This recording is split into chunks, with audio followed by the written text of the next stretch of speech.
jangan lupa subscribe, like, comment, dan share ya.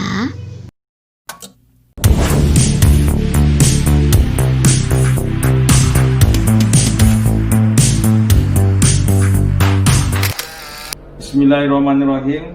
Assalamualaikum warahmatullahi wabarakatuh. Alhamdulillah wa syukurillah. Allahumma sholli ala Muhammad wa ala ali Muhammad. Pemirsa Sumartono Mulyo Diarjoso yang saya muliakan, pramu cerita Sidul bernama Rano Karno, dikenal handal sebagai aktor dan sutradara. Bertemu dengan saya, Dr. Sumartono, di podcast Beranda, berbagi cerita inspiratif dan aktual. Warga Beranda yang saya muliakan, serial Smart Woman kita kali ini adalah wanita cantik, energik, simpatik, fotogenik, selalu tampil apik, dan dari kalangan akademik. Siapa dia? Inilah Dr. Elva Ronaningrum, MSI, Wakil Dekan 2, FISIP Universitas Andalas. Selamat siang ya, sekarang ya? Masih siang ya? Siang. Nah, selamat siang Bu Rona. Selamat siang, Ya. Pak. Iya, tetap tampil cantik ya. Terima kasih sudah menyempatkan waktu untuk hadir di podcast Beranda, berbagi cerita inspiratif dan aktual.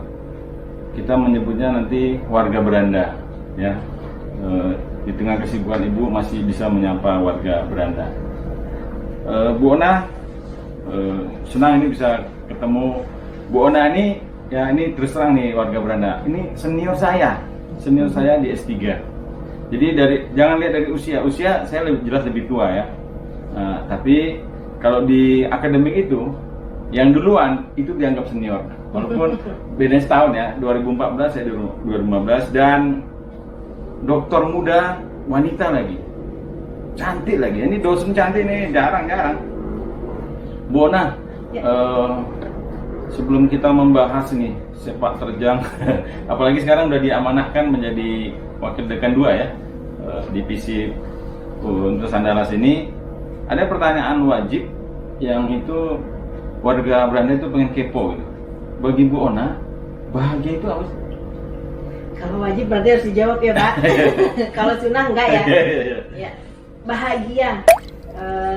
Saya sering buat tulisan atau mungkin bikin sesuatu yang lucu-lucuan gitu ya. Jangan lupa bahagia. Nah, seperti itu gitu ya, Pak ya. Ini kalau dikasih pertanyaan sama Dendang Kepat nih ya, ini luar biasa gitu ya, arti bahagia.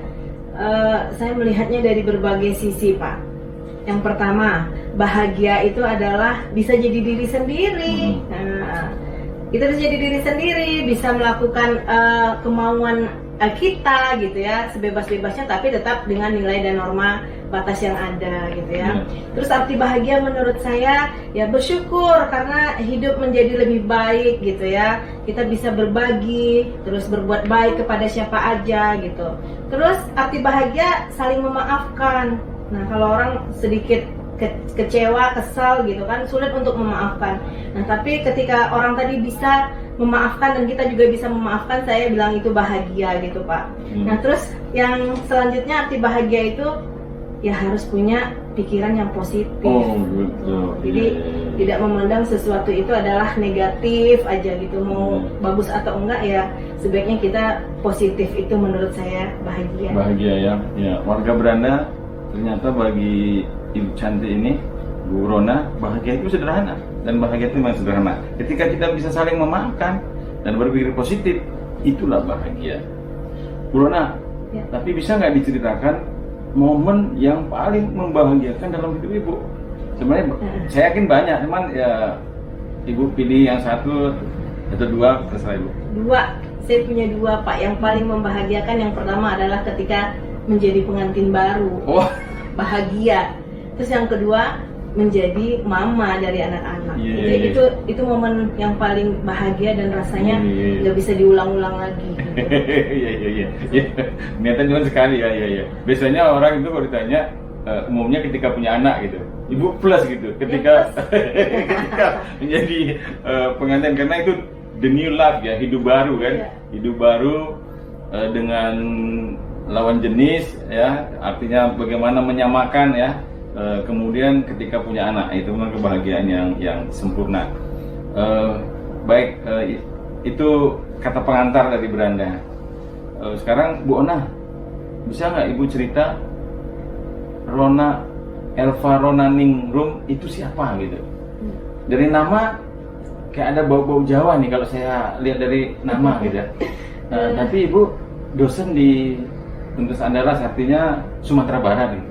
Ya, bisa cerita Bu. Ya, kalau ditanya siapa saya, ya saya adalah manusia yang sederhana gitu ya Pak, yang masih banyak kekurangannya gitu ya. Cuman sebelum saya berkiprah menjadi seorang dosen, profesi sebagai dosen duduk hari ini di program studi ilmu komunikasi FISIP Universitas Andalas, saya dulu pernah menjadi Ona yang memang saya mau gitu. Jadi saya pernah menjadi jurnalis Pak.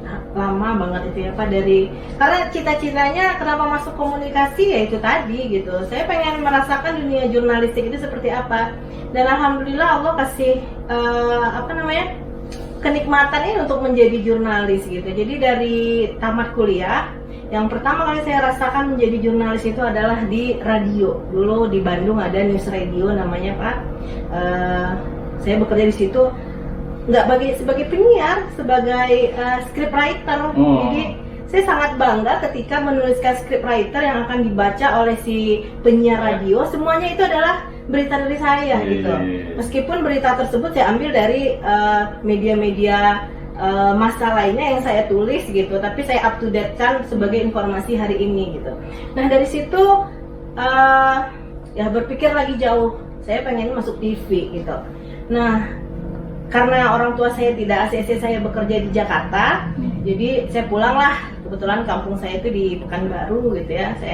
Papa saya Jawa, mama saya Melayu, Rokan. Jadi saya nggak boleh kemana-mana. Kamu udah lama sekolah di Bandung, di Jawa gitu. Jadi kamu harus pulang lagi ke rumah. Ya udah, saya berarti nggak dikasih kesempatan untuk bisa kerja di Trans TV gitu. Padahal saya diterima di Trans TV itu bekalnya cuman IPK waktu itu pertama kali buka. Tahun berapa itu? 2001 Pak. 2001. Setelah tamat S1 ya? Iya, setelah tamat gitu. Nah tapi nggak dikasih izin, ya sudahlah saya pulang. Nah akhirnya saya bekerja di Pekanbaru, terus pengen sekolah lagi, saya ikut S2. Nah modal S2 saya inilah yang membawa saya ke dunia jurnalistik yang hari ini menjadi dunia yang sesungguhnya bagi saya gitu ya. Karena praktek dari jurnalis bisa saya aplikasikan di dunia akademisi hari ini.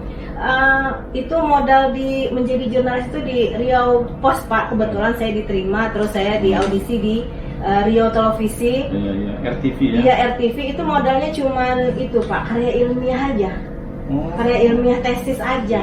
Lewat lah ya. Iya, saya pengen melihat manajemen Riau Televisi dikembangkan, dikaitkan dengan budaya kearifan lokal.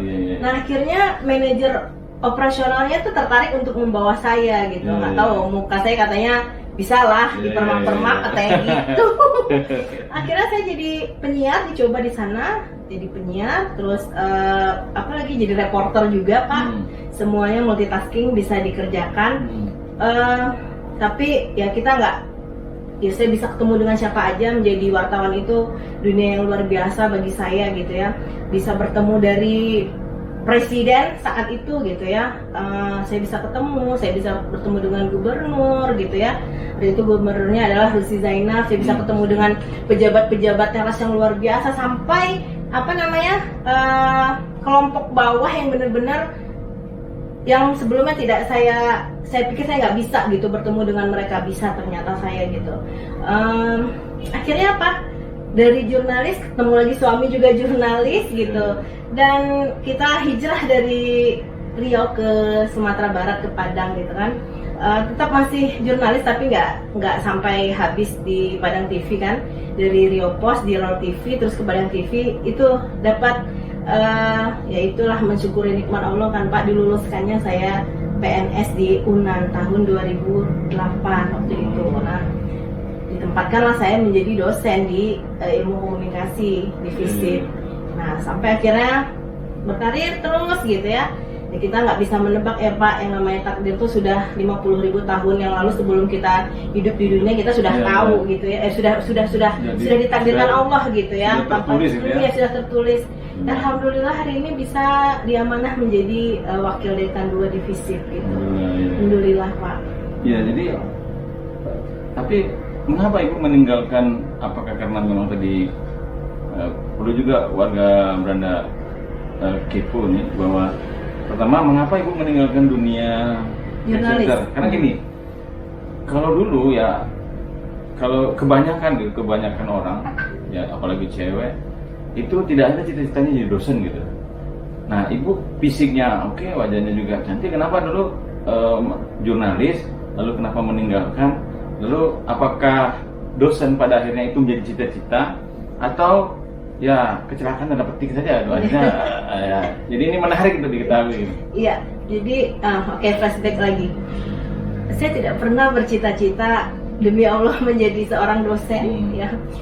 Dulu waktu masih kecil saya ditanya sama orang tua saya, kamu besok udah besar mau jadi apa? Aku mau jadi guru TK. Nah itu. Terus kok jadi guru TK? Iya enggak, aku pengen jadi guru TK, senang aja gitu, nyanyi-nyanyi gitu, ngajarin anak-anak gitu. Kamu nggak pengen jadi dosen? Enggak, saya nggak mau jadi dosen karena orang-orang yang sudah dewasa itu sulit untuk diatur, seperti itu. Karena papa saya adalah dosen, Pak. Oh, jadi ya, papa saya almarhum, dosen di UIN Pak Susko Padang, Pekanbaru, UIN Suska Pekanbaru, dosen. Papa saya. Kalau mama, ibu? Kalau mama guru SD. Oh, guru berarti SD. Artinya lingkungan dunia pendidikan ya? Iya, lingkungan pendidikan semuanya gitu kan. Tidak memaksa sih orang tua saya, cuman dibilang kalau bisa jadi penerus alhamdulillah, tapi kalau enggak juga nggak apa-apa gitu.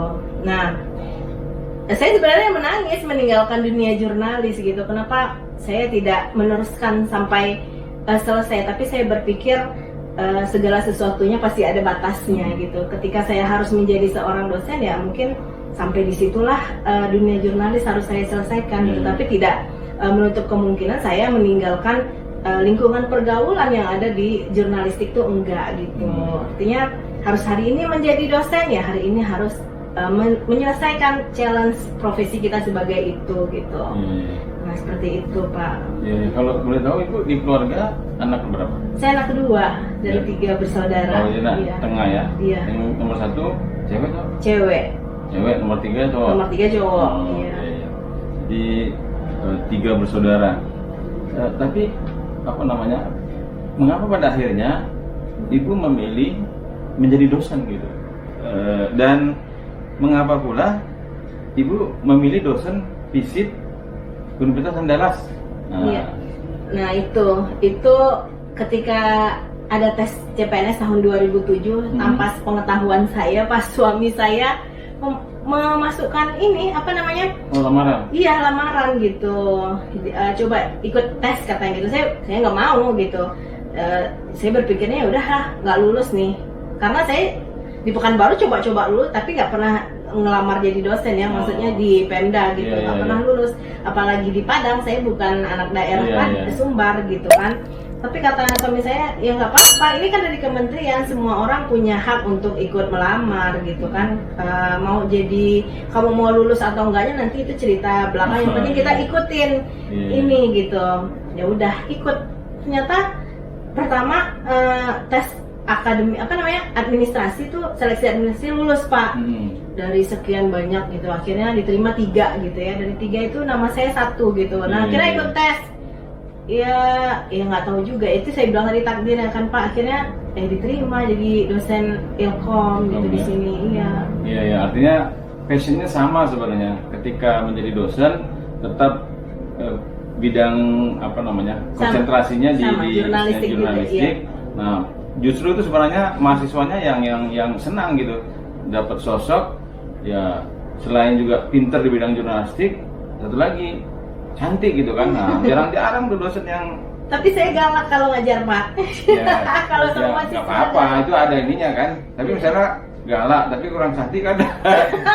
Kalau cantik galak tuh ya warga Belanda itu sih dimaafkan gitu. Mereka asik-asik aja ya. Aduh jadi menarik nih. Bu Rona tadi mengatakan bahwa ketika melamar S2 itu suami gitu. Iya. Nah, jadi ini ingin menarik juga. Jadi ibu ketika ke Padang itu statusnya sudah berkeluarga ya? Iya, sudah. Berarti ketemu suami waktu Di dunia jurnalis. di Pekanbaru ya? Iya. Oh, sama-sama di Dia di Padang, wartawan di Oh. Padang, saya di Riau. Kami kan satu anak perusahaan Jawa Pos. Nah ini gimana nih, sebelum kelanjut lagi cerita tentang nostalgia ibu berdua nih. Itu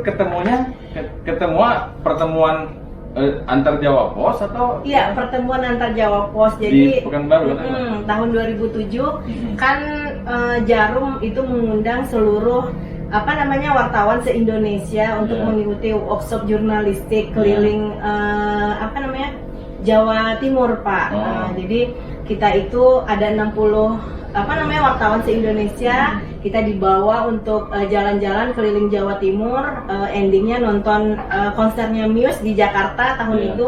Nah, di situ saya ketemu sama suami saya gitu.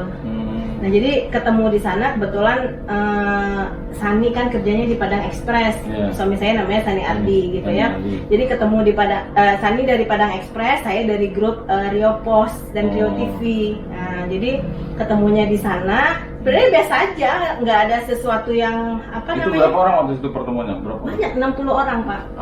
60 orang itu Seluruh Indonesia. yang ceweknya bisa tahu nggak berapa orang? Ceweknya ada ada 3. Ada 3. Lebihnya laki-laki Orang semuanya. laki Iya. dan yang istilahnya masih bujang sama gadis itu Semua, ya. semuanya atau semuanya itu? Ada yang udah nikah, ada yang Tapi belum, tapi sedikit kalau ya? yang gadisnya ada 3-3-nya Oh, gadis tiga-tiga gitu, ya? iya. Nah, nggak tahu itu di situ lah dapat jodohnya, Iya, Pak. dia kepincutnya. Kepincutnya itu. Tapi sebenarnya dulu Sami pernah praktek di Rio Pos, cuman saya nggak pernah ketemu Iya, gitu. iya, iya. Seharusnya ketemu sih, karena kita kalau misalnya jam makan kita tuh semuanya Iya, satu iya. kantin pasti ketemu gitu. Iya, Tapi iya. ya Kayak cerita nggak sinetron ketemu. aja ya. Kebetulan nggak ketemu ya Pak, jadi Nggak nggak tahu ketemu. gitu ya. Tiba-tiba sekali ketemu langsung Jadi- jatuh hati. Jadi Dan sebuah- prosesnya kayaknya cepat karena masih 2007 ibu kan lamar Iya. jadi dosen Ya kan? kami tidak melewati pacaran seperti orang kebanyakan tuh, Iya, enggak, iya. karena usia kita juga sudah nggak muda lagi ya, 25 Iya. tahun saat itu. Jadi ketika dia nawarin kamu jadi pacar saya jawab saya nggak mau jadi pacarnya, saya mau jadi istri orang. Saya bilang kalau mau nikah sama saya oke, kalau enggak juga nggak apa-apa gitu. Oh iya, wah langsung. Ternyata dia langsung Iyalah, gitu. bujuk dicinta, Apa boleh bujuk buat, ya? dicinta. Ini yang ditunggu-tunggu gitu kan. Nanti kalau enggak, kalau melalui pacaran nanti diambil orang nanti kan, nah, langsung saja. Wah, jadi menarik. Bu Rona, sebagai istri dan ibu, sekarang ibu 3 anak ya. Iya. Saya ngikutin media sosial ibu. Bagaimana cara ibu menjaga keseimbangan antara profesionalisme kerja dan harmonisasi keluarga? Ya, nah oke. Kalau untuk pertanyaan itu saya jawabnya agak simpel ya Pak. Bisa menempatkan diri kapan harus bekerja dan kapan harus bertemu dengan orang keluarga kita gitu, anak-anak, suami dan keluarga gitu ya. Karena kalau kita nggak bisa mengatur itu, akhirnya setiap hari sama aja, dari pagi sampai malam sama aja gitu. Jadi saya juga sudah berkomitmen dengan anak-anak ketika mama bekerja, berarti mama sedang bekerja menyelesaikan pekerjaan mama di kantor gitu ya. Tapi ada saatnya untuk bertemu gitu. Nah, ada saatnya untuk quality time gitu. Nah, kalau untuk quality time saya memang tidak mau melanggar aturan itu dan saya meninggalkan semua kewajiban-kewajiban ketika bekerja. Tapi biasanya kan kalau bekerja Senin sampai Jumat, quality time sama keluarga Sabtu sama Minggu, Sabtu dan Minggu gitu Pak. Jadi ya alhamdulillah anak-anak dan suami mengerti gitu kan, dia memahami bahwa hari ini saya tidak bisa seperti yang dulu lagi, yang bisa ngajar saja gitu kan, terus nggak ada kegiatan, ya saya bersama anak-anak nggak seperti itu, ada pekerjaan tambahan lagi yang memang harus saya selesaikan dan memang itu sudah terschedule, nggak bisa lagi dirubah-rubah seperti itu gitu. Sebagaimana Bu, fenomena dan ibu mensikapin bahwa ketika istri itu punya jabatan yang tinggi, nah itu bagi ibu tuh bagaimana ibu mensikapi? Walaupun sebenarnya itu kan sebuah berkah, sebuah keadaan yang kondisi yang harus kita hadapi. Kadang-kadang kan situasi menyebabkan kita itu kadang-kadang ada yang tidak siap gitu. Tapi Ibu Ona yang sekarang diberi amanah sebagai wadah dua, artinya posisinya posisi yang kalau di fakultas itu masuk posisi yang tinggi. Nah, bagaimana mengantisipasi ibu sebagai istri dan di sisi lain sebagai pimpinan kan, sehingga juga hubungan dengan suami itu tetap dia sebagai kepala keluarga. Ini bagaimana mensikapi, dan ini juga pelajaran juga bagi warga Beranda yang jangan sampai terjadi ketika istri itu punya jabatan yang tinggi bagus di lembaganya, justru hubungan dengan suaminya tidak baik gitu. Ya. Nah itu tadi Pak, harus saling memahami, harus saling mengerti. Kalau pasangan saya tidak bisa memahami posisi saya, ya nggak jadilah seperti itu. Tapi kan di awal ketika diamanahkan untuk menjadi wadek 2, itu kan saya juga minta restu dan izin dari suami saya. Kalau suami saya setuju, mendukung gitu ya, saya akan jalan gitu, saya akan menyelesaikan pekerjaan ini. Tapi kalau seandainya tidak didukung, ya dari awal saya pun tidak akan duduk di sini seperti itu. Jadi dukungan dan kepercayaan dari suami sepenuhnya itu yang menjadi prioritas saya gitu ya, sehingga saya bisa bekerja dengan tenang, dengan nyaman dan aman seperti itu Pak ya. Apalagi maklum ya Pak, sekarang sekolah juga udah online gitu ya, sudah repot dan rempong semuanya gitu. Ya alhamdulillah didukung oleh suami yang support dengan segalanya. Jadinya mulus dan lancar ke depannya Pak, itu yang jadi harapan bagi saya secara pribadi. Secara pribadi ya. Dan itu seharusnya itulah tadi, bahwa restu suami itu memudahkan kita untuk meraih kebersamaan dan cita-cita dalam kehidupan berkeluarga, dan itu memang kata kuncinya. Dan setiap saya mewawancarai wanita-wanita hebat, itu kata kuncinya memang restu suami. Iya. Ya. Bu Rona, saya baca biografi Ibu, dan karena saya sedikit banyak sebagai junior Ibu di S3 di Unpad, sepengetahuan saya ketika Ibu S3 dan warga Belanda, Ibu Rona ini termasuk dokter muda cewek gitu, wanita. Di usia 37 tahun itu sudah menjadi doktor, dan itu boleh dikatakan sesuatu yang membanggakan gitu. Tapi sepengetahuan saya, ketika Ibu S3 itu Ibu tidak membawa keluarga. Iya. Nah, artinya anak Ibu yang kuliahnya masih SD ya, itu ditinggal bersama suami gitu. Iya. Nah, bagaimana Ibu meyakinkan suami Ibu sehingga Ibu, saya tahu bahwa Ibu kegiatan juga di sana banyak, ada seminar. Seperti kita juga ke Korea kan, sama bareng-bareng. Nah, tapi tidak ada saya mendengar, dan Ibu biasanya juga cerita bahwa suami udah Sahani Ardi itu komplain, aman, damai, malah menjadi contoh bagi wanita-wanita yang juga dia melanjutkan sekolahnya lanjut, anak terperhatikan, dan hubungan suami itu tetap baik gitu. Nah iya, jadi waktu S3 sebenarnya pengen S3 itu sudah dari tahun 2010 Pak. Pengennya perginya ke Australia saat itu, cuman karena orang tua saya di Pekanbaru itu kondisinya nggak bagus gitu ya, karena sakit. Jadi Bapak ya? Iya, kata mama saya kalau seandainya bisa sekolah di Indonesia saja gitu, karena kita nggak tahu apa yang terjadi.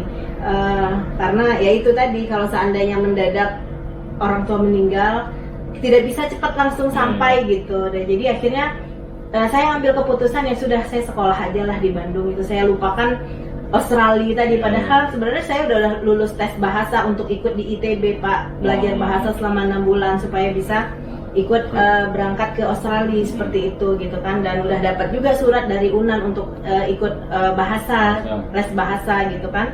Tapi ya karena keadaan itu akhirnya ya sudahlah, nggak jadi. Saya memutuskan stop aja, nggak usah saya sekolah ke luar negeri, saya di Indonesia saja. Maka dipilihlah Unpad. Tapi saya tanyakan sekali lagi kepada suami gitu, kalau seandainya saya sekolah S3, apakah saya membawa anak-anak atau tidak gitu. Karena saat itu anak saya yang nomor 2 itu usianya masih 2,5 tahun ya Pak ya, masih kecil, balita sebenarnya gitu. Terus kata suami saya, sepertinya nggak usah membawa anak atau keluarga, karena nanti kamu akan repot sendiri. Bisa nggak kamu yang menyesuaikan waktu untuk pulang ke Padang gitu ya. Jadi atur-atur lah, nyari waktu, pandai-pandai lah cari waktu gitu. Kalau memang harus pulang, kalau memang harus ngerjain tugas kuliah ya stay di sana gitu ya. Akhirnya beasiswa kita yang kalau saya bilangnya beasiswa kedua adalah biaya pontang-panting suami gitu ya. Apa ya, saya kuliah Senin Selasa ya Pak, kita ya Pak. Rabu Kamis Jumat saya pulang. Nanti saya balik lagi hari Minggu, sama lah kayak Bapak gitu kan. Nah itu gitu. Jadi semuanya juga karena restu dan izin dari suami, kesepakatan juga Pak. Kalau nggak ada kesepakatan tentu saya juga nggak berani menjalankan semuanya gitu. Karena saya tahu berkah yang diberikan oleh suami saya ya akan mendukung dan menuntun saya untuk menjadi sukses ke depannya seperti itu gitu. Memudahkan dan melancarkan. Dan warga Beranda, ini saya saksi hidup, itu Bu Rona itu tamatnya dengan pujian. Artinya itu pujian itu yang nilai yang paling tinggi loh. Ada kalau di akademik itu memuaskan, sangat memuaskan. Dulu cum laude namanya, sekarang pujian. Dan Bu Rona raih itu. Ternyata memang kata kuncinya juga itu restu suaminya besar. Baik, luar biasa. Tapi Bu Rona ini pengen tahu juga, pernah nggak Bu Rona ini mengalami masa-masa sulit dalam hidup? Dan bila pernah, bagaimana Ibu menyikapi dan mengatasinya? Ya, pernah banget Pak. Itu yang yang agak ini ya, saya nggak bisa saya lupakan gitu ya. Saya punya banyak teman-teman ya Pak, banyak sahabat-sahabat gitu. Tapi ada salah satu sahabat yang tanpa saya sadari itu menzolimi saya. Saya tidak melakukan sesuatu yang seperti yang dia tuduhkan seperti itu kan. Tapi kok tiba-tiba dia menuduh saya ya negatif lah, hal-hal yang negatif gitu. Sehingga teman baik ya? Teman baik, sehingga merusak semuanya Pak gitu.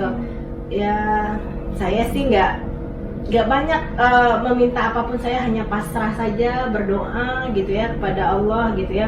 Suatu hari pasti akan ada cerita, atau suatu hari nanti pasti akan ada jawaban dari apa yang saya rasakan, kegundahan saya hari ini, karena saya nggak bisa untuk menjelaskan gitu, karena ya nggak percaya lagi gitu.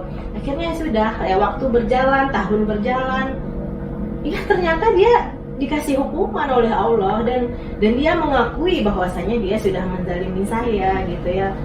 Ya karena kepasrahan saya tadi, sabar tadi, sehingga ya Allah pasti punya cara dan jalannya yang lain untuk menunjukkan kepada orang-orang ya. Di situ letak titik sulit saya ketika saya harus berhadapan dengan orang-orang, tapi orang-orang sudah berpikiran negatif tentang saya gitu kan ya. Ya sudahlah, itu karena orang lain, bukan karena diri saya sendiri. Dan akhirnya dia dapat hukuman juga dari Allah. Jadi saya bilang ya Allah itu maha besar, maha kuasa, maha baiklah pokoknya gitu kan. Memberikan jawaban di saat orang sudah lupa dengan keadaan, tetapi di flashback lagi ya akhirnya sekarang dia juga ya kena inilah Pak gitu, kena ini ya dari Allah Subhanahu Wa Taala kali ya, karmanya apa yang dia lakukan, itu aja Pak. Solusinya saya sabar, tabah aja gitu ya. Sabar, ya. Jadi sabar itu menjadi jawaban, betul Pak, atas masalah yang kita hadapi. Iya ya. Baik, semakin menarik warga Beranda. Ibu Ona, saya ini termasuk salah satu sahabat yang selalu juga mengikuti, dan saya tahu disertasi Ibu itu tentang prostitusi ya. Nah, ini dan itu penelitiannya di Padang gitu. Nah, saya mengatakan bahwa Ibu ini orang berani gitu. Ya, kita mau tahu karena saya tahu semenjak saya kenal dengan Ibu kan begini emang apanya kostumnya gitu ya, muslimah, berjilbab. Nah sementara dunia prostitusi itu jauh dari itu gitu. Nah ini apa yang latar belakang Ibu sehingga Ibu tertarik meneliti tentang itu, dan itu meneliti di Padang gitu. Yang selama ini orang kan ya maaf, konsep kita itu ada sandi syarat, artinya jauh dari itu kan. Ada sandi syarat, syarat sandi kita belah ya. Jadi inisiatif atau ide mengambil PSK ini sebenarnya jauh hari sebelum saya menjadi dosen Pak. Flashback lagi ke berarti waktu masih jurnalis ya. Makanya saya bilang saya bisa bertemu dengan kelompok yang tidak pernah saya sadari, saya bisa masuk ke dunia mereka gitu ya, melihat apa yang mereka lakukan gitu, interaksi mereka gitu ya, itu dia kelompok prostitusi ini. Dulu di Pekanbaru ada komunitas Pak, seperti kampung gitu ya Pak ya, kampung prostitusi. Sebenarnya kita sulit untuk masuk ke situ gitu ya. Tapi karena ya yang namanya jurnalis kan berusaha untuk bisa masuk dari berbagai sisi mencari informasi ya Pak ya. Saya bisa masuk ke situ gitu bersama kameramen saya gitu. Dan kagetnya saya ketika melihat itu, astagfirullah, subhanallah, itu nggak henti-hentinya keluar Pak dari mulut ngelihat, ya Allah, saya ngelihat itu rumahnya, terus apa namanya tempat prostitusinya gitu kan. Jadi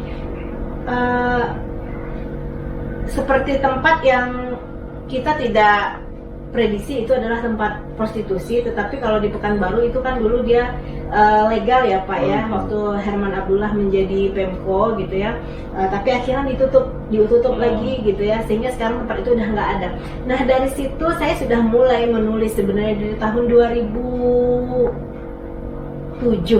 Dari tahun 2007 saya sudah mulai Pak melakukan penelitian, tapi saya tulis di diari saya gitu, dan saya pernah juga menulis mengambil beritanya, tapi itu kan karena berita TV jadi nggak terlalu apa namanya dibesar-besarkan seperti itu gitu, karena 2007 itu kan udah lama gitu. Akhirnya terbersit dari situ, saya lihat lagi di Padang itu kan luar biasa prostitusi gitu ya, kita Islami banget gitu, tapi ternyata kegiatan yang seperti itu tidak bisa ditinggalkan oleh perempuan-perempuan yang mungkin juga berjuang mencari nafkah ala mereka untuk bisa bertahan hidup gitu. Nah, dia sama dengan daerah lain gitu, bahwa ada gitu ya? Iya ada gitu. Hampir 4 tahun Pak untuk dari 2008, 9, 10, 11, 12, 5 tahun Pak saya untuk melakukan riset tentang prostitusi gitu ya. Akhirnya saya mantap di tahun 2013 saya punya tulisan, saya masukkan ke jurnal gitu ya. Nah dari situ 2014 saya udah banyak data yang bisa saya olah gitu dari berbagai sisi tentang prostitusi yang ada di Padang gitu. Akhirnya saya menemukan 3 hal. Ada proses komunikasi yang terjadi ketika prostitusi itu terjadi. Ada 3 kelompok Pak. Ada kelompok atas, kelompok menengah, dan kelompok bawah. Yang proses prostitusinya, termasuk juga ada proses komunikasi terjadi di dalamnya, interaksi di dalamnya, itu nggak sama semuanya. Itu yang menjadi satu keunikan dari penelitian ini, bahwa dunia prostitusi itu tidaklah semudah apa yang kita bayangkan, tidaklah semudah seperti apa yang kita baca gitu. Tapi di dalam dunia prostitusi itu ada irisan-irisan gitu yang menjadi mengapa mereka harus menjadi wanita-wanita panggilan seperti itu gitu. Dan ya itu narasumbernya, informannya ya luar biasa gitu Pak. Saya juga berterima kasih untuk para informan saya yang tidak akan mungkin saya sebutkan satu persatu, yang memberikan data bagi saya gitu. Ketika mereka berada di kelas atas itu ada hal-hal lain yang menjadi catatan tersendiri bagi saya sebagai penelitinya gitu ya. Ketika berada di kelas menengah juga sama, dan yang paling miris yang tak bisa saya lupakan sampai menangis, air mata saya itu keluar gitu ya Pak, ketika melihat PSK yang ada, kegiatan prostitusi yang ada di wilayah pasar gitu ya Pak. Sekarang saya nggak tahu apakah masih ada atau enggak gitu. Dan apa ya, dan sedih lah gitu Pak. Saya nggak nyangka juga, misalnya ada wanita umur 14 tahun, 15 tahun gitu ya, yang tadinya kerjanya pengennya di kafe, jualan gitu ya, ikut orang, tapi ternyata tiba-tiba kok jadi wanita panggilan gitu ya. Jadi proses memanggil mereka juga ngeri gitu ya Pak. Aja kalau manggil laki-lakinya tuh sinilah 10.000 aja. Masa harga diri kita 10.000, betapa ini ya, padahal 10.000 tuh ujung-ujungnya apa? Untuk bisa makan gitu loh. Nah itu saya benar-benar nangis gitu. Aduh kasihan banget ya, gimana lah caranya ini yang menolong. Ketika membuat sebuah penelitian, tapi itu ujungnya Pak, selalu saja peneliti atau periset ini tidak bisa memberikan solutif gitu, apalagi penelitian-penelitian yang berkaitan dengan prostitusi. Saya pernah mewawancara sekali Pak Wali Kota ya. Saya bilang sama Pak Wali, kenapa prostitusi di Padang itu tidak bisa dihapuskan gitu ya. Terus Pak Mahyildi bilang saat menjadi wali kota, dia bilang begini, kita tidak bisa menzirokan gitu ya yang namanya prostitusi, tapi kita berusaha untuk mengecilkan. Nah itu Pak gitu. Nah saya juga masih berharap kepada Pemko Padang untuk mencarikan solusi bagaimana cara menghadapi prostitusi yang terjadi hari ini di Kota Padang. Bahkan sekarang mungkin orang nggak terang-terangan lagi, kita sudah tahu kan online kini menjadi sasaran empuk gitu bagi wanita-wanita mungkin yang punya tujuan hidup tersendiri untuk mencari biaya hidup diri mereka gitu ya. Itu udah nggak bisa kita pungkiri lagi, dunia online hari ini justru membantu hal-hal yang seperti itu gitu Pak. Berarti berdasarkan hasil penelitian Ibu, itu umumnya mereka menjadi apa ya, prostitusi itu, PSK itu karena faktor ekonomi. Rata-rata iya, hampir rata-rata. Ya? Kalau yang golongan bawah dan menengah karena faktor ekonomi. Tetapi kalau yang golongan atas tidak semuanya mengatakan faktor ekonomi, tetapi having fun dan kekecewaan yang besar terhadap pasangan mereka masing-masing. Oh, ya, jadi aspek apa ya, psikologi lah ya. Iya. Psikologi. Nah itu kok di Padang kan biasanya umumnya kalau kita baca literatur itu umumnya yang kayak di salon gitu. Iya. Apakah di Padang itu sama juga seperti itu? Iya, kalau yang dari saya dulu yang kelas bawah ya memang dari salon-salon gitu. Kalau kelas menengah? Kelas menengah enggak. Oh, kalau kelas atas biasanya lebih high lagi Pak. Yang itu di biasanya apa namanya? Kayak di musik room atau apa sih? Tidak. Jadi kalau yang high class itu adalah rata-rata adalah mahasiswa. Oh. Mahasiswa dengan berbagai kategori yang memang mereka itu disewa oleh laki-laki hidung belangnya gitu kan Pak. Kalau ada kepentingan, kalau dulu sebelum pandemi kan orang-orang dari luar kota kan suka datang ke sini gitu, misalnya mengadakan rapat atau apa gitu, pokoknya berkaitan dengan kerja, mereka dipanggil gitu. Iya, karena mahasiswa itu kan asalnya tidak hanya dari Sumatera Barat ya. Betul. Dari luar segala macam. Iya. Tapi yang sudah hasil penelitian Ibu itu maunya dari luar ya, orang artinya mahasiswa yang berasal dari luar Sumatera Barat. Iya, rata-rata. Iya, benar. Emang karena ya kan di Padang atau Sumatera Barat itu kan tidak ada lokalisasi. Ya betul. Jadi tetap ya pakai simbol-simbol ya. Ibu penelitian tentang fenomenologi, simbol-simbol jadi menarik juga gitu. Mana tahu bahwa kelas atas. Jadi saya juga setelah membaca disertasi Ibu baru tahu ternyata ada juga di Padang gitu kan. Sama kita nggak ngeh dan nggak pernah mau ngeh gitu. Kayak kita masa di Padang bahwa itu jauh dari itu gitu. Iya, karena Padang itu seperti gunung es ya Pak, dia nggak akan kelihatan, tapi setelah kita cari ternyata ada gitu. Dia di seluruh Indonesia ada ya. Seluruh Indonesia ada gitu. Iya, karena Padang kan apa namanya, cerminan Islaminya itu kental banget di betul. permukaan. Tapi ternyata masih ada. Iya. Dan ya kalau kita apa namanya berpikir bahwa selama manusia ada, karena yang namanya godaan ya itu setan itu kan ada di mana-mana ya. Betul, jadi Pak. menarik. Kalau ya tadi Ibu juga ini nggak bisa memberikan solutif karena emang penelitian Ibu kan fenomenologi ya. Iya betul. Iya, artinya itu hanya bisa memberikan semacam rekomendasi kepada pemerintah dan kepada instansi yang terkait untuk menindaklanjuti gitu. Iya. Ya, memang ketika tidak ditindaklanjuti jadinya ya cukup di batas itu, dan memang seharusnya penelitian-penelitian seperti ini menarik dan ketika diberi rekomendasi sebaiknya dan seharusnya ditindaklanjuti ya Bu ya. Harusnya seperti itu gitu. Baik. Oke. Ibu sekarang anaknya kan 3, jadi menarik untuk juga diketahui bagaimana nostalgia Ibu dengan Uda Sani Ardi. Nah, apa yang istilahnya, walaupun ya kita kalau udah bicara jodoh ya, tapi setidaknya kita sebagai manusia bisa gini, kenapa Ibu memilih Sani Ardi? Nah, itu kan jadi menarik gitu. Apakah ya ketika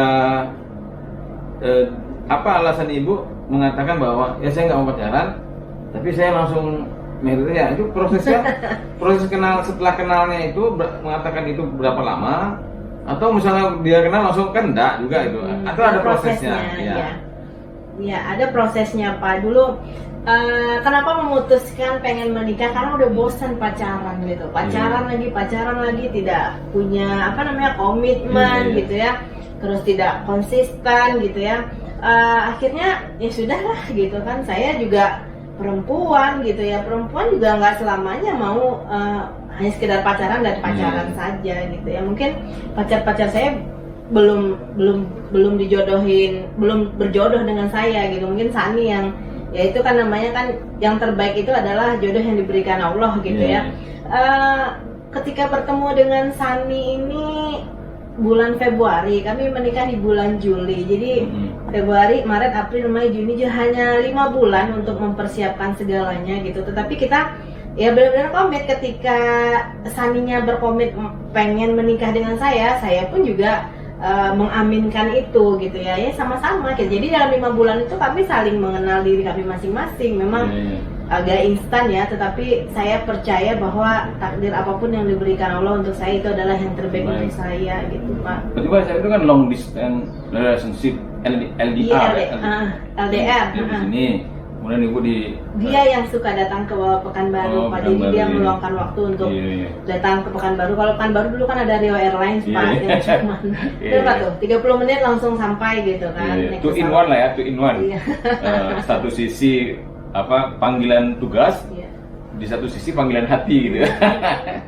Jadi benar.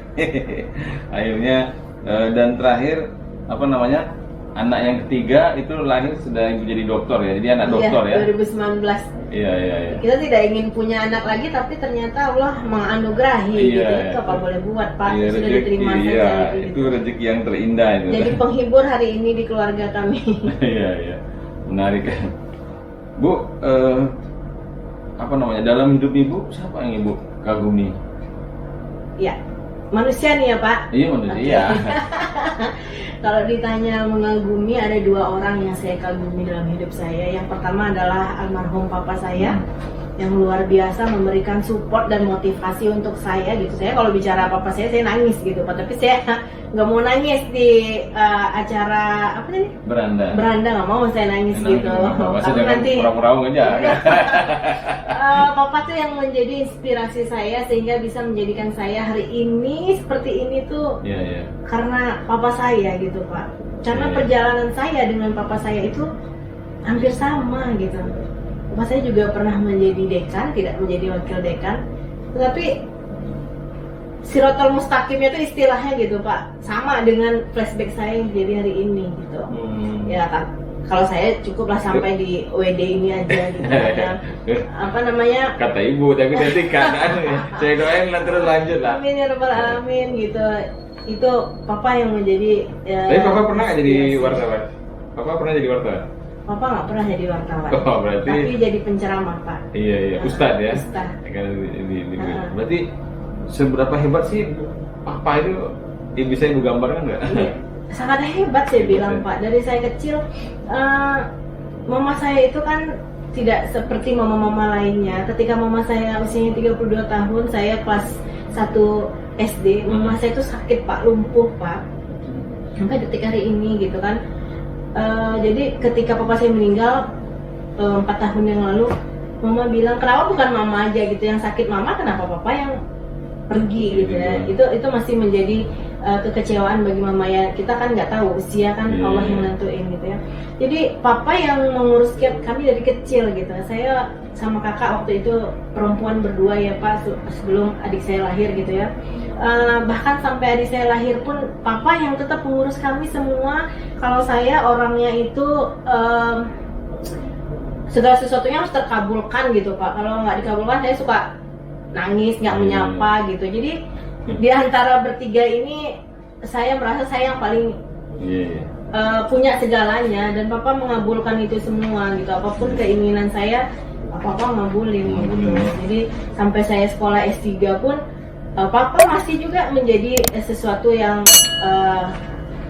penyupport besar bagi hidup saya. Ibu Rona lahir kan 30 Maret. Itu bintangnya ada zodiak Aries. Aries. Aries itu apa sebenarnya? Kalau dalam bidang perjodian Bu Rona itu Aries itu sesuatu yang dia inginkan itu harus dapat itu. Iya, Kalau Pak. enggak bisa panas dingin dia. Saya Dan keras biasanya, kepala. ya stubborn memang ya itu Aries. Tapi biasanya itu dapat ya, Iya. dapat cepat atau lambat tuh. Iya, Papa yang pertama menjadi inspirasi, tapi yang kedua sekarang yang menjadi inspirasi saya adalah Dr. Aqua Dwi Payana. Bapak ingat ya, Pak Aqua ya. Sebenarnya saya udah lama ketemu sama Pak Aqua itu sejak saya menjadi wartawan, jadi jurnalis. Saya udah ketemu sama beliau gitu. Tapi saya nggak tahu kalau dia juga kakak kelas saya di Unpad gitu. Bahkan saya ketemu sama dia dan istrinya saat sidang tertutup. Saya kaget, benar nggak ini Pak Aqua. Nah dari situ komunikasi jalan gitu ya. Dia banyak memberikan motivasi sampai ke keluarga saya, sampai ke mama juga gitu, keluarga besar kita gitu. Jadi benar-benar menjadi inspirasi ya, karena kita nggak memandang kebaikan, tapi kalau saya bilang kebaikannya kebaikan yang tulus gitu, bisa menjalarkan sesuatu gitu. Kita bisa dapat pengetahuan dan apa namanya ilmu instan dari dia, alanya dia gitu Pak. Nah, itu juga menjadi inspirasi bagi saya gitu, sehingga saya bisa juga apa namanya mengestafetkan ke teman saya tentang belajar kebaikan tadi. Kebaikan ya. Iya. Jadi belajar kebaikan dari orang-orang yang baik gitu ya. Iya. Baik. Oke, menarik. Ibu mengatakan di awal tadi itu Bapak orang Jawa ya? Bapak. Iya, orang Jawa. Jadi terus dari dosen di UIN. Iya. Bapak itu lahirnya di Jawa atau di Oh, lahirnya di Bengkalis. Jadi berarti udah orang jadi tuanya di Jawa. keluarga Kebetulan Riau ya? Tahun Bengkalis itu kan Riau ya? Iya, kebetulan tahun 50-an gitu ya. Itu kan ada transmigrasi besar-besaran Pak, dari Pulau Jawa ke Ke Sumatera ya? Sumatera gitu. Kebetulan Betul. keluarga Papa ini ditempatkan di Bengkalis Bengkalis. Pak. Nah disitulah gitu. Jadi Bapak generasi yang kedua? Yang ketiga kedua? Kedua ya? Papa generasi kedua. Kedua. Oh, sehingga artinya lahir di Bengkalis hingga wafat di Pekanbaru ya, di Iya, Riau tapi ya. dikuburin juga lagi di Bengkalis juga. Oh, di Bengkalis Iya. ya, di istilahnya di tanah kelahirannya Iya, ya. betul. Jadi istilahnya sama kayak saya lah, putra Jawa kelahiran Sumatera gitu. Iya. Makanya ibu juga ada darah Jawa ya. Iya. Kalau nama orang tua ini Rum kan Enggak. itu Elva Ronaning Roem itu. Oh iya, jadi gini. Roem. Ya, jadi sebenarnya ejaannya salah, tetapi karena ngikutin ijazah sudah seperti itu, Papa saya akhirnya tidak merubah gitu. Nama saya itu 3 suku kata Pak. Iya. Elva, Rona, Ningrum.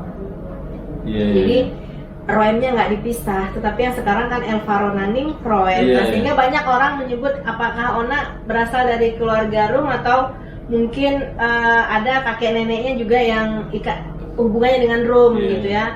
Rum, keluarga Rum gitu. Saya bilang enggak, sama sekali enggak, karena Ningrum itu adalah sebutan Papa bahwa saya lahir sebagai anak Jawa seperti itu Pak. Jadi untuk mengidentikan bahwa Ona itu adalah perempuan Jawa seperti itu gitu. Ya makanya saya ketika mengetahui namanya Ningrum, tapi kok penulisannya seperti itu gitu. Iya, salah. Jadi Elva Ronaning Roem kan? Ya, Tapi seharusnya Elva Rona Ningrum. Iya, kalau itu memang Jawa banget itu. Iya, itu. Tapi pertama lihat kalau nulis nama, loh ini ada Jawa-Jawanya. Tapi kok penulisannya beda gitu. Rupanya ini sudah terbongkar ya. Kesalahan di waktu penulisan di ijazah dan kita ya ikut aja gitu. Ikut akhirnya sampai sekarang Pak, ke paspor juga, SIM juga Roem gitu. Iya, kalau enggak apa harus ada persetujuan pra pengadilan tuh. Iya, payah lagi urusannya kan. Iya, baik. Bu Ona, semakin menarik, tapi kita pengen tahu nih warga Beranda, apa sih obsesi Ibu di tahun 2021 ini? Saya pengen menjadi yang terbaik dari yang sudah ada Pak. Menjadi terbaik dari yang baik gitu loh Pak. Iya. Itu aja obsesinya, nggak ada yang lain Pak. Dalam segala hal ya. Iya. Ya mudah-mudahan juga saya doakan terbaik dari yang terbaik wakil dekan yang pernah ada gitu ya. Amin ya Rabbal Alamin. Dan saya juga mendoakan karena wanita-wanita smart woman seperti Ibu yang suatu hari mau tidak mau, bukan karena sebenarnya Ibu yang ingin, tapi situasi, kondisi menghendaki, ya Ibu juga harus siap menerima amanah misalnya lebih tinggi dari ini. Malah saya mendoakan beliau lagi, insya Allah Amin, suatu ya saat Allah. ketika kita ketemu ibu jadi rektor UNAN gitu. Amin. Ya Allah, terlalu tinggi ya Pak. Oh iya, Bang. Jadi kalau di sini saya satu-satunya perempuan yang duduk di Wadik 2. Dulu pernah beberapa dekade satu-satunya perempuan juga ada yang pernah jadi Wadik 3 gitu, perempuan juga. Jadi yang jadi Sri Kandi di sini baru 2. Baru gitu. 2 ya, itu mungkin 2 ya. Iya iya. Tapi kalau ibu mungkin ya ini pertanyaan yang sejadi tidak ibu duga, ya alasan dekan kan ibu dipilih dekan ya. Iya. Itu ibu milih ibu apakah karena masalah keterwakilan atau ada hal lain yang mungkin ibu nggak menduga juga saya bertanya seperti ini. Misalnya kenapa alasan Pak Dekan tuh milih ibu sebagai Wadik 2 gitu. Oke. Kalau untuk hal-hal seperti itu sebenarnya saya dari jurusan ya Pak, keterwakilan dari jurusan. Kebetulan ketua jurusan saya Bapak Dr. Emeraldi Cakra mempercayai saya gitu ya, mengamanahkan saya untuk seandainya Dekan terpilih bisa duduk nanti di FISIP itu karena keterwakilan dari jurusan. Jadi bukan karena hal-hal yang lain. Saya juga berangkatnya juga karena banyak izin gitu ya Pak, tidak atas dasar diri sendiri, tidak gitu ya. Artinya ketika Pak Dekan mungkin dulu bermufakat dengan ketua jurusan saya ya, ketua jurusan saya yang memutuskan untuk menaikkan nama saya. Nah itu gitu. Dan bagi ibu, Bu, apa sih makna bekerja itu bagi ibu? Bekerja itu adalah sesuatu yang enjoy, menyenangkan, dimana ketika orang lain tidak suka dengan diri kita atau pekerjaan kita, ya kita sebagai manusianya tetap saja bekerja terus gitu ya, sesuai dengan kemampuan kita, meskipun suka enggak suka, yang penting saya bekerja dan menyelesaikan pekerjaan saya tanpa harus menghakimi diri kita dan diri orang lain bahwasanya tidak suka kepada kita, itu urusan lain gitu. Yang penting bekerja, selesai bekerja ya kerja lagi apa yang bisa dikerjakan seperti itu. Kata kuncinya enjoy ya. Iya. Sesuai dengan kemampuan. Oke. Baik, Ibu, saya dengan Ibu berteman di media sosial dan Ibu boleh dikatakan eksis positif di media sosial.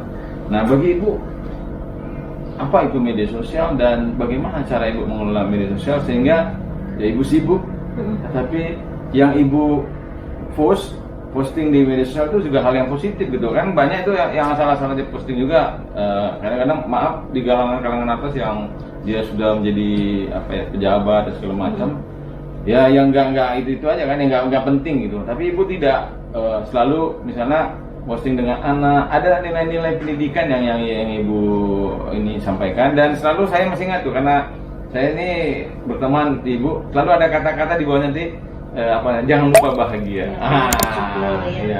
Jangan lupa bersyukur, jangan lupa bahagia.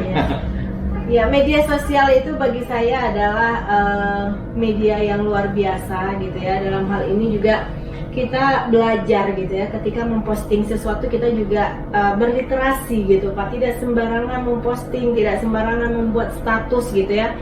Sekali lagi kita juga harus mengingat diri kita ini siapa gitu ya.